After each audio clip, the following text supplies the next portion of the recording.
So I've just come back from a friend's house, Joey Varai. He started brewing his own beer. And there's a lot of these little microbreweries all over Manila. And as a chef, that's very, very exciting because now we have different things that we can cook with. All brewmasters have different interpretations of their beer. We now have Pilsens, we have ales, we have stouts. And then as a chef, it's very, very exciting. So when I tasted Joey's beer, I told him I really want to pair the food with the flavor of his beer. So the first thing I'm going to do is I'm going to make a really nice beer bread that my mom used to make. It's a very simple recipe. I'm also going to make steamed mussels in beer, and I think mussels and beer work really well together. I'm also going to make a soup out of the beer, like a cheddar and a beer soup. And then I'm also going to make like a sausage, cabbage, and beer casserole inside of a rice cooker. So we just have to head back and get started on that bread.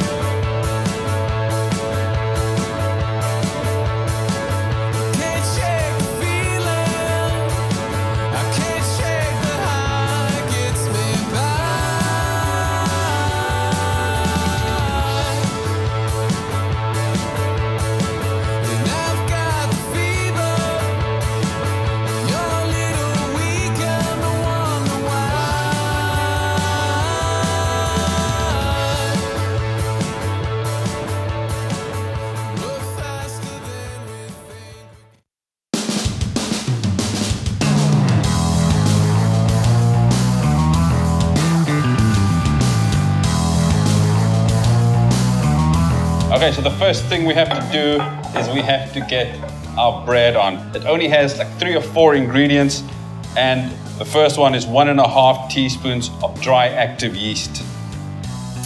Then a 1/2 cup of all-purpose flour. So it's 1/2 cup of flour and a 1/2 cup of lukewarm water.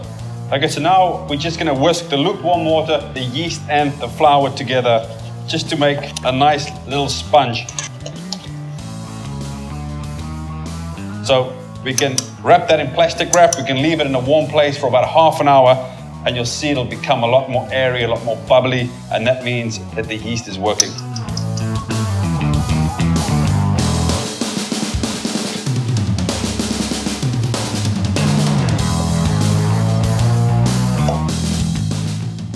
Okay, so now that we're waiting for that yeast to sort of become active again, we now have to weigh out about 4.5 cups of all-purpose flour. Okay, so that's the 4.5 cups of all-purpose flour. And then we'll just give it a really good seasoning, maybe about 1 teaspoon of salt. And now we just have to wait for the yeast to come back to life again. It'll take about another 20 minutes. Okay, so our sponge base for our bread has really sort of come to life. Now it's time to get the beer in.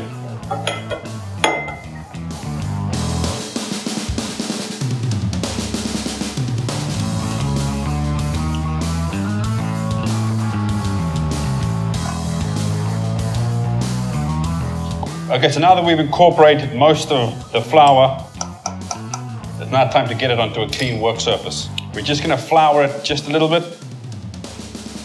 and now just sort of tip it out. And now just work all of the glutens in the bread until we have something that's really sort of nice and smooth and nice and elastic.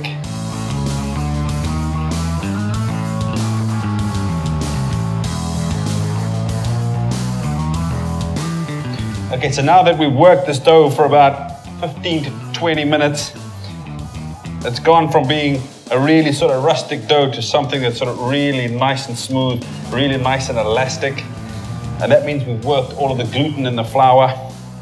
And now it's time to just get it back into a bowl and leave it to prove for about an hour.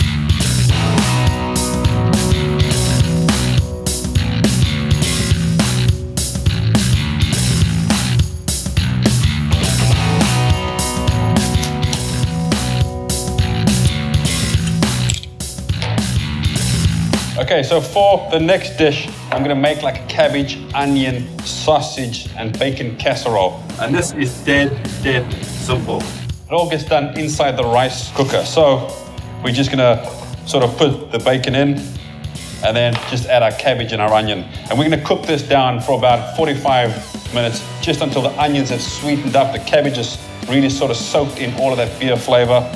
Okay, so once we've got all the bacon, the cabbage, and the onion in, it might seem like a lot, but once it cooks, it's gonna lose a lot of moisture and it'll probably cook down to about half of what it is now. The base for this casserole is gonna be beer. So we're just gonna pour a whole bottle in, and then the sweetness of the onions, once they're cooked down, the sausages, the bacon is all gonna work really well together with a little bit of spicy notes from this beer. So that's pretty much done. We're just gonna add a little bit of curry powder and a little bit of rosemary. Okay, that's everything pretty much done. It's now time to fry off our sausages, put them on top, and get this cooking.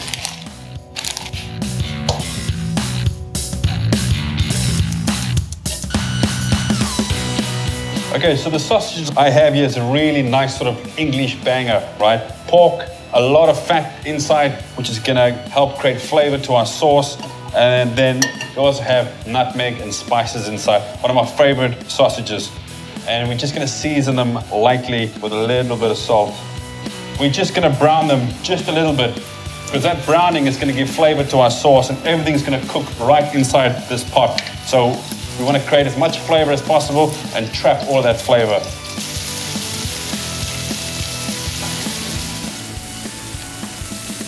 Okay, so now that we've got a really nice brown color on the sausages, we're just gonna sort of place them on top like that.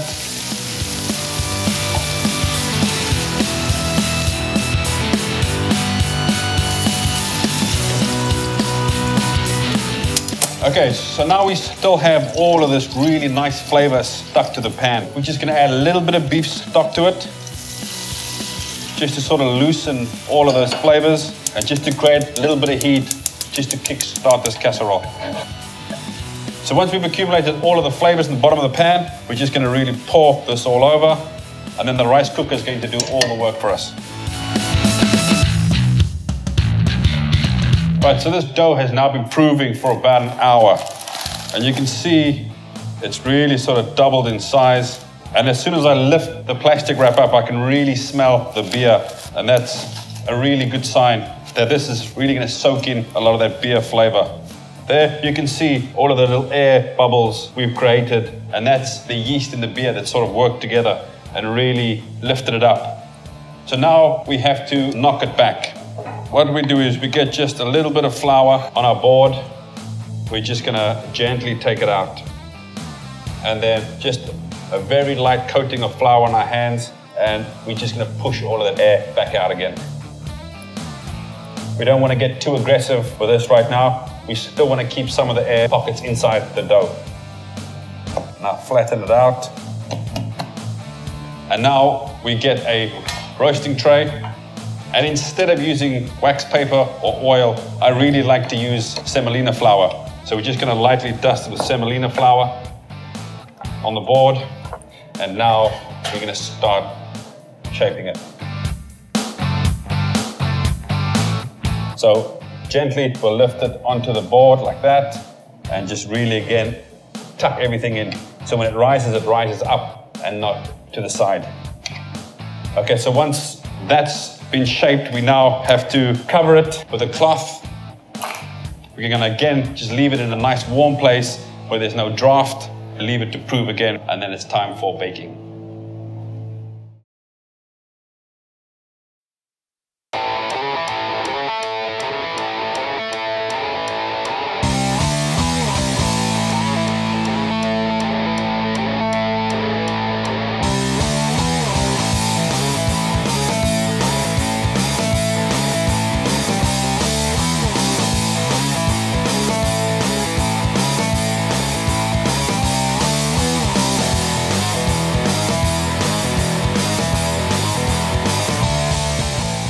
Okay, so for the next dish that I'm gonna make with beer, it's gonna be like a cheddar and a beer soup. I know it sounds strange to put cheese and beer together, but trust me, it works. we've got our bacon cut up. We also have onions diced. We have celery sliced. And the celery is just gonna calm everything down nicely.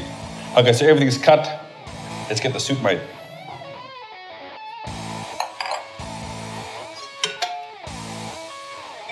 Okay, so the first step to make this beer and cheddar soup is to get our bacon and to fry it off.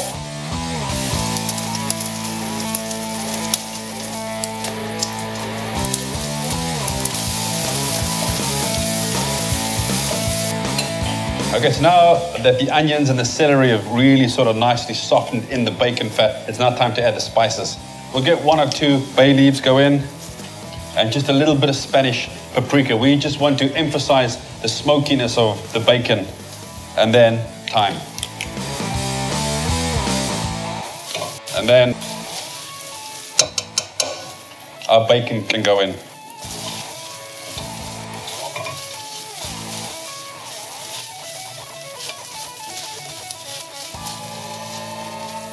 Okay, so now the spices have been toasting in there for a while.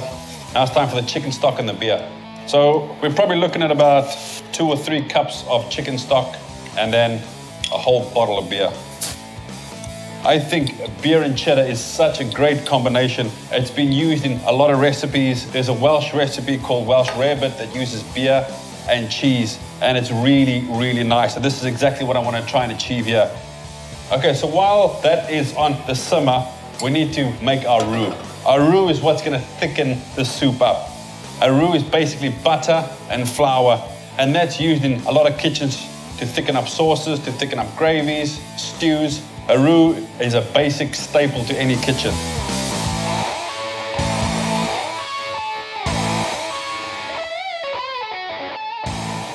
Okay, so now it's time to add the roux into the soup. So let's do it just a little bit at a time. And as soon as flour and the butter mixture hits the hot sauce, the butter's gonna melt slowly and it's gonna release flour into the soup very slowly. And then it's gonna thicken it up without having any lumps.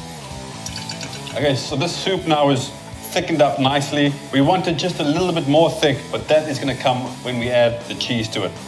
Okay, so to finish the soup now, we're just gonna add just a little bit of cream, just to enrich it a little bit, make it a little bit of a lighter color.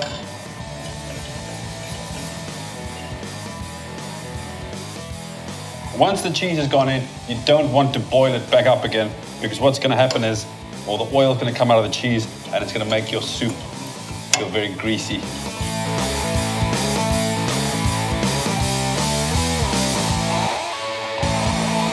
Right, so our beer bread is now at its final stage, and you can see how it's sort of doubled or tripled in size. We are just going to dust the top with a little bit of flour.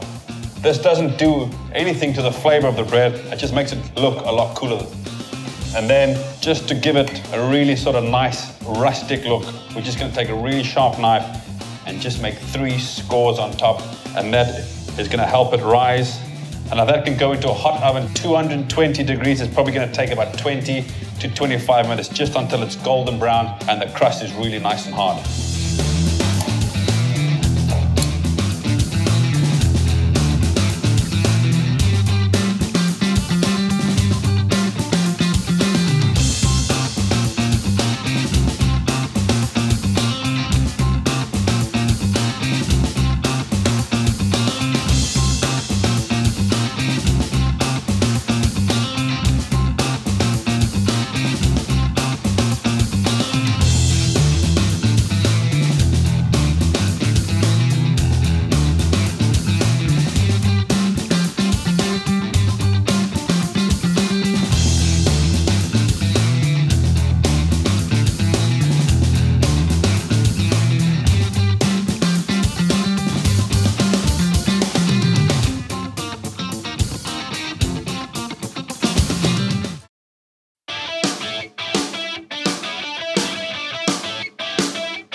Right, so the next dish I'm gonna make is steamed mussels in beer. The ingredients we're gonna need for this is leeks as well as onions. I find leeks gives it a little bit of a sweetness to it, chilies. And then I've also cut the stems of the coriander or the one soy. I think a lot of people forget how much flavor is actually packed into the stems. And now it's time to get the mussels. So when it comes to mussels, you need to be very, very careful. Know where the mussels come from. If you do eat mussels that's off, you are going to be horribly, horribly sick. When you get mussels, they need to be closed. If they're open before they're cooked, it means they're off. And also, when the mussels are cooked and they are still closed, it means they are dead.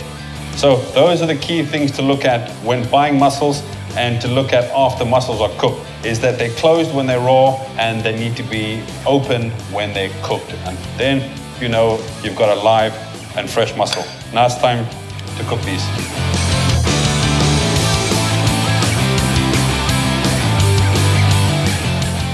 Okay, so to start these mussels, what we need to do is we need to saute off all of our leeks, our chilies, our onions, and the coriander stalks. What we're going to do then is we're going to add the mussels. We're really going to crank up the heat. We want the pot to be really, really hot. So as soon as we add the beer to it, it's going to start evaporating and cause steam, and that's what's going to open up the mussels in that really nice, fragrant beer.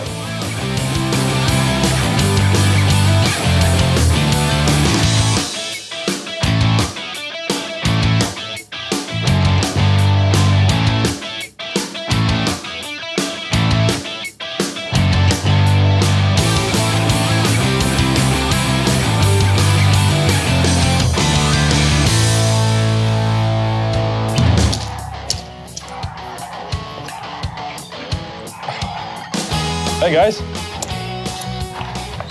Dude, you good? Yeah, I'm good. Hi, how are you? Hey buddy. What's up? How are you? Good, good. You brought the beers? Yeah. The most important thing, right?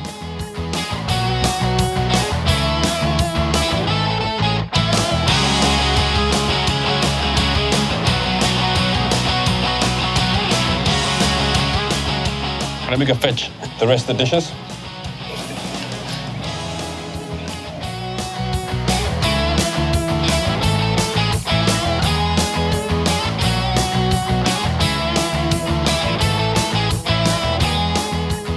So this is steamed mussels in chili, one soy, and leeks.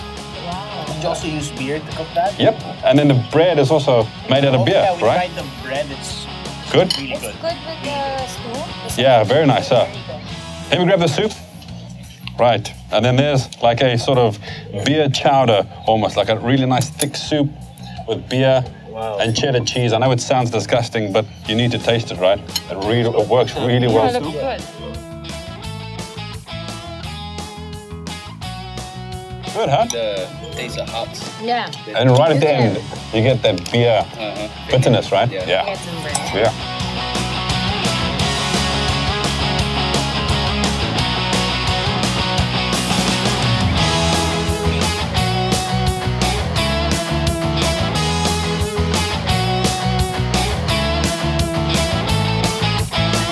I like a challenge. And as chefs, we always cook with wine, we Yes, always cook with exactly. sherry or port or something. Right. Cooking with beer is something different. To me, I think beer, one of the reasons I love beer is because it has so many different subtle flavors in each mouthful. And you need to take those flavors and pair them with one soy or with chili. Like, that's why I really like cooking with beer.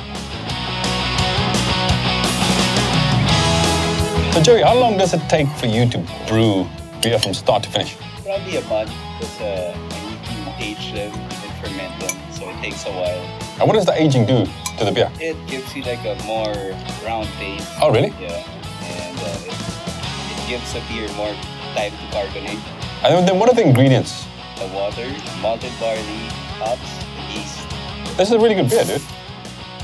Right, guys, thanks for bringing me the beers and thanks for coming down. Thank you very much, Beerology, Joe's booth. Everything's here. Thank you very much. Hope you guys enjoy the food. I did. Thank you so Food is much very for the good. food. Hope you can invite us again one of these days. I hope you can, as long as you guys can keep on bringing the beers, Definitely. I'll cook for you, right? Great. Cheers, guys. Cheers. Thanks. Cheers, Joe's brew.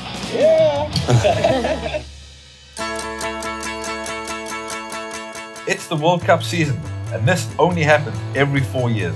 I can't wait to see my team go all the way to the final. Next week, friends come over for a late night snack before we head out to the bar and watch the game. To get the recipes from the show, check out my website, markettomaster.com. And if you want to see behind the scenes and latest updates, follow us on Facebook and Twitter.